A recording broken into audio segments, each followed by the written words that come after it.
తెలంగాణ భవన్లో మాజీ మంత్రి హరీష్ రావు మాట్లాడుతున్నారు. లైవ్ లో చూద్దాం. దక్కాలంటే నాకు దక్కాలి, నా మనుషులకు దక్కాలంటే నా మనుషులకు దక్కాలని ముగ్గురు మధ్య వాటాల పంచాయతీ కాకపోతే ఏంది? పాపం మధ్యలో ఐఏఎస్ అధికారులు జర్నలిస్టులు బలిపశువులు అయిపోయినారు. మీ వాటాల పంచాయతీకి, మీ టెండర్ల పంచాయతీకి, మీ కాంట్రాక్టర్ల పంచాయతీకి ఐఏఎస్ అధికారులను ఎందుకు బలి చేస్తున్నారు? జర్నలిస్టులను ఎందుకు బలి చేస్తున్నారు? మీరు తన్నుక సచ్చింది నిజం, వాటాల కోసం కొట్టుకున్నది నిజం, నాకంటే నాకు టెండర్ అని చెప్పి తన్నుకున్నది నిజం. దీంట్లో జర్నలిస్టులు ఏం పాపం చేసిండ్రు? ఇది ముగ్గురు అనుకున్నారు.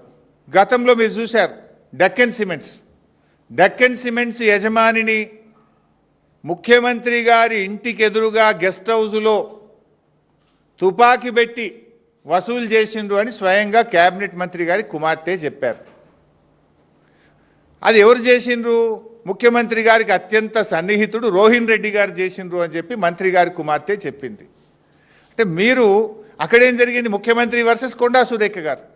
ఏం పంచాయతీ? వ్యాపారవేత్తల దగ్గర తుపాకులు పెట్టి బెదిరించిన వసూలు చేసిన డబ్బుల్లో వాటా పంచాయతీ.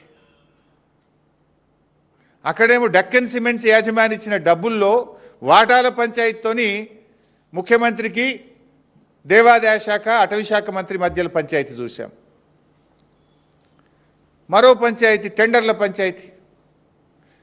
సమ్మక్క సారక్క మేడారం టెండర్లలో దేవాదాయ శాఖ టెండర్లు పిలిచి టెండర్లు ఫైనల్ చేస్తే తనకు దక్కలేదని, పొంగులేటి గారి కంపెనీకి దక్కలేదని టెండర్లే రద్దు చేసి దేవాదాయ శాఖ నుంచి ఆ టెండర్ల విధానాన్ని R&B శాఖకు బదిలీ చేసి టెండర్లు దక్కించుకున్నది పొంగులేటి గారి కంపెనీ కాదా?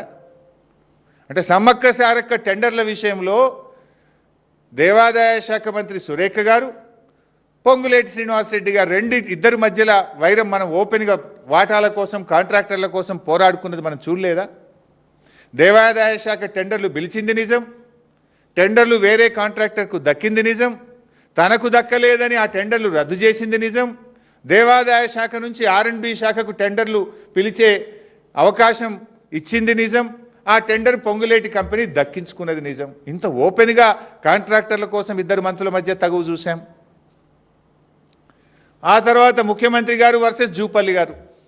నా అల్లునికి కావాలంటే నా కొడుకు కావాలి, అదేమంటారు చూడు, హాలోగ్రామ్ టెండర్, సీల్ హాలోగ్రామ్ టెండర్లలో అల్లుడికి కావాలని మంత్రి గారు, కొడుకు కావాలని మంత్రి గారు, అల్లుడికి కావాలని ముఖ్యమంత్రి గారు. ఇద్దరి మధ్య పంచాయతీ ఎక్కడికి పోయింది? పాపం ఒక నిజాయితీ గల అధికారి, ఒక ఐఏఎస్ అధికారి బలైపోయిన పరిస్థితి. ముఖ్యమంత్రి గారు వర్సెస్ ఎక్సైజ్ మంత్రి గారు, హాలోగ్రామ్ టెండర్ల పంచాయతీ. మొన్న చూసినాం, కోమటిరెడ్డి గారిది కూడా చూసినాం.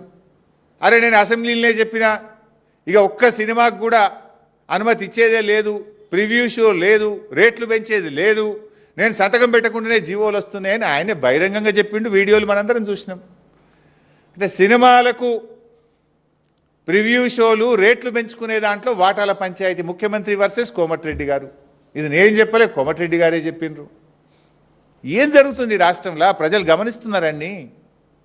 టెండర్ల పంచాయతీ, వాటాల పంచాయతీ, కమిషన్ల పంచాయతీ, బెదిరించి సంపాదించుకున్న డబ్బులు పంచుకోవడంలో పంచాయతీ. What's happening in the state? ప్రజలు మీరు ఇచ్చిన 6 గ్యారెంటీలు చూసి కదా మిమ్మల్ని గెలిపించింది. 6 గ్యారెంటీలు అటకెక్కినాయి, వాటాల పంచాయతీలు ముందుకు వచ్చినాయి. వాటాల కోసం తనఖా చేస్తున్నారు మీరంతా. అరే మొన్న చూసినాం కదా, ఆయన పేరేంది, మన AICC నాయకులు సంపత్ కుమార్ గారు డైరెక్ట్ కాంట్రాక్టర్నే బెదిరించేసిండు. 8 కోట్లు ఇస్తావా అని పేపర్లలో చదివినాం మనం. 8 కోట్లు ఇచ్చేదాకా కాదు అని వాళ్ళను కొట్టుడు, బండ్లు గుంజుకునుడు. కాంట్రాక్టరే స్వయంగా పోలీస్ డిపార్ట్మెంట్కు కంప్లైంట్ ఇచ్చిండు కదా. ఏది యాక్షన్? ఏది సిట్? ఏది? మా జర్నలిస్టులను వేధించడానికి సిట్టు, ప్రతిపక్ష పార్టీ BRSను వేధించడానికి సిట్ల మీద సిట్లు, కమిషన్ల మీద కమిషన్లు. మరి వీటి మీద సిట్లేవి, కమిషన్లేవి? నేను అడుగుతున్నా. కాకి బుక్ అందరికీ సమానమే అని నీతులు చెప్పే DGP శోధర్ రెడ్డి గారు, మీ కాకి బుక్ కాకెత్తుకపోయిందా? ఎక్కడ పోయింది? కాంట్రాక్టర్ డైరెక్ట్గా పోలీస్ స్టేషన్లో కంప్లైంట్ ఇస్తే ఇప్పటికి ఎందుకు అరెస్ట్లు అయితే లేవు? ఏమైంది కాకి బుక్కు? సజ్జనార్ బాగా మాట్లాడినావు కదా, మొన్న జర్నలిస్టులను బెదిరించినావు కదా. ఎమర్జెన్సీ ఉంటే మీరు ఇక్కడ ఉంటారా, నేను మీతో మాట్లాడతానా, మీరంతా జైల్లో ఉంటారని జర్నలిస్టులనే బెదిరించే ధోరణితో మాట్లాడినావు కదా. ఏమైంది నీ రూల్ బుక్కు? సజ్జనార్ నీకు ఇవేం కనబట్టలేవా? నేను అడుగుతా ఉన్నా. ఇది ఒక దండుపాలెం ముఠా తయారైపోయింది. రాష్ట్రం పరువు తీస్తూ ఉన్నారు మీరు. Telangana the best state in the country అని కేసీఆర్ గారు చూపించారు. పెట్టుబడులకు స్వర్గధామంగా కేసీఆర్ గారు చూపించారు. అద్భుతమైన పురోగతి సాధించింది తెలంగాణ రాష్ట్రం కేసీఆర్ గారి నాయకత్వంలో. మీరు వచ్చిన తర్వాత వాటాల పంచాయతీలు, కాంట్రాక్టుల పంచాయతీలు, బెదిరింపులు, భూ కబ్జాలు, దీంట్లో మీరు ప్రగతి సాధిస్తూ ఉన్నారు. ప్రజలు అన్నీ గమనిస్తున్నారు. ఇంకో మాట వచ్చింది మొన్న మీడియాలో, రేవంత్ రెడ్డి తెలియకుండానే సిట్టేసిండ్రు అంటే. రేవంత్ రెడ్డే హోమ్ మినిస్టరు, రేవంత్ రెడ్డే ముఖ్యమంత్రి. రేవంత్ రెడ్డి తెలియకుండా సిట్టు పడుతుందా? ఎట్లొచ్చింది ఆ సిట్టు? ఒకవేళ రేవంత్ రెడ్డి తెలియకుండా సిట్టే వస్తే ముఖ్యమంత్రిగా యు ఆర్ ఫెయిల్. ముఖ్యమంత్రిగా నువ్వు ఫెయిల్. నీకు పాలన మీద పట్టు లేదు, నీకు పరిపాలన మీద పట్టు తప్పింది. నువ్వు ముఖ్యమంత్రిగా పనికిరావు ఆ కుర్చీకి. నీకు తెలియకుండా సిట్ వచ్చింది నిజమే అయితే నువ్వు ముఖ్యమంత్రిగా కుర్చీకి పనికిరావు. You are failed to administer the state. మీరేమన్నా సర్కార్ నడుపుతున్నారా, సర్కస్ నడుపుతున్నారా? ముఖ్యమంత్రి తెలియకుండానే సిట్ వస్తుందా?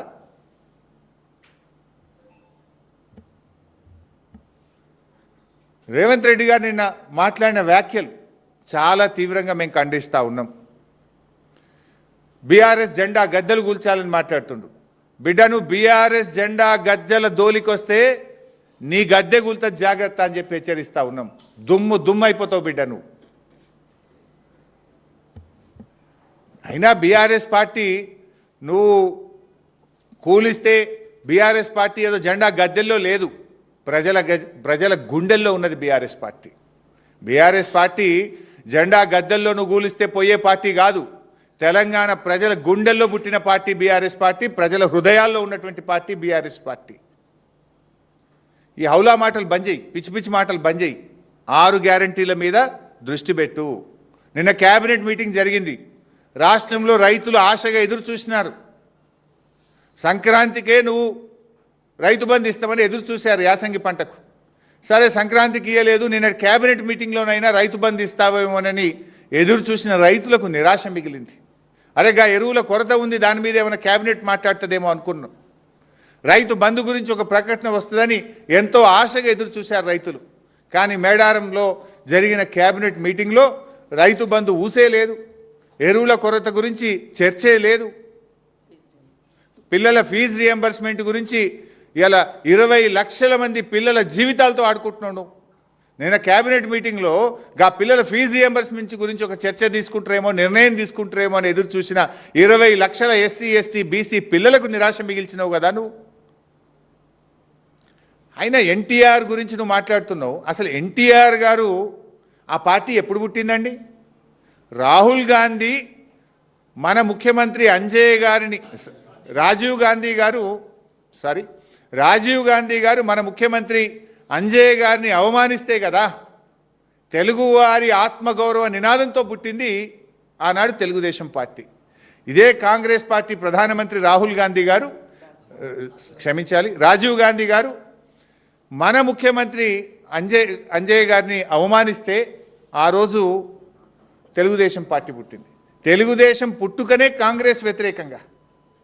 ఎన్టీఆర్ గారు ఆనాడు కాంగ్రెస్ పార్టీకి వ్యతిరేకంగా జాతీయ స్థాయిలో నేషనల్ ఫ్రంట్ నెలకొల్పిండు కదా.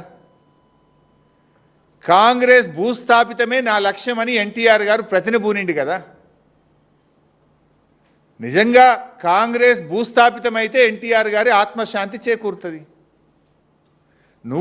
నీకు అంత ప్రేమ ఉంటే పోయి తెలుగుదేశంలో ఉండే నువ్వు ఎందుకు కాంగ్రెస్లోకి వచ్చినావు? నువ్వు ద్రోహివి నిజంగా చెప్పాలంటే. ఇవాళ తెలుగుదేశం నుంచి బయటకు వచ్చి నువ్వు ద్రోహం చేసినావు తెలుగుదేశానికి. ఇవాళ నువ్వు ఎన్టీఆర్ గురించి మాట్లాడే అర్హత ఉందా? ఎన్టీఆర్ జీవితం అంతా కాంగ్రెస్ వ్యతిరేకంగా పోరాడిండు. గల్లీ నుంచి ఢిల్లీ దాకా కాంగ్రెస్ వ్యతిరేకంగా పోరాడిండు. ఆ ఎన్టీఆర్ గారు ఎప్పుడు ఆత్మశాంతి చేకూరుతుందంటే కాంగ్రెస్ ఈ రాష్ట్రంలో భూస్థాపితమైతే ఎన్టీఆర్ గారి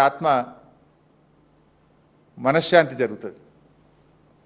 సో ఇప్పటికైనా నువ్వు ఏది పడుతుంది, ఎక్కడ పోతే ఏ రోడ్డు కాడ ఖమ్మంలో పోతే ఏదో 4 ఓట్లు వస్తాయని చెప్పి తెలుగుదేశం జెండాలతో నువ్వు మీటింగ్లో మాట్లాడుతున్నావు. ఇలా అసలు నువ్వు ఉన్నది కాంగ్రెస్లా, తెలుగుదేశం ఎవరితో ఉన్నది ఈరోజు?